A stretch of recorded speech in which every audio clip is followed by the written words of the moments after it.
നമസ്കാരം. ഇന്ന് വിഷു ദിവസം ഏവരും വീടുകളിൽ വിളക്ക് തെളിയിച്ചിട്ടുണ്ടാകും.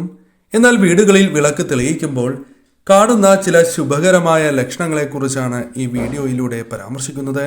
ഈ ലക്ഷണങ്ങളിൽ ഏതെങ്കിലും ഒരു ലക്ഷണമെങ്കിലും നിങ്ങൾക്ക് പ്രകടമായിട്ടുണ്ട് എങ്കിൽ മഹാഭാഗ്യം നിങ്ങളെ തേടിയെത്തും എന്ന് തന്നെ പറയാം.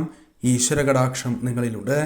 ഈശ്വരാധീനം നിങ്ങളിൽ വർദ്ധിച്ചിരിക്കുന്നു, ആ വീടുകളിൽ വർദ്ധിച്ചിരിക്കുന്നു എന്ന് തന്നെ അർത്ഥമാക്കാം.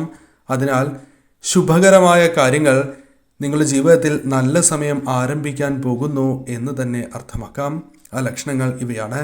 ഇന്നേ ദിവസം വിളക്ക് ദീർഘനേരം തെളിഞ്ഞിരിക്കുന്നുണ്ട് എങ്കിൽ, പതിവിലും കൂടുതലായി തെളിഞ്ഞിരിക്കുന്നു എങ്കിൽ ശുഭകരമാണ്. ഇന്ന് വിളക്ക് തെളിയിക്കുന്നതായ അവസരത്തിൽ ഭസ്മത്തിൻ്റെയോ കളഭത്തിൻ്റെയോ തുളസിയുടെയോ ഗന്ധം ആ വീടുകളിൽ പരക്കുന്നതും ശുഭകരമായ ലക്ഷണം തന്നെയാകുന്നു.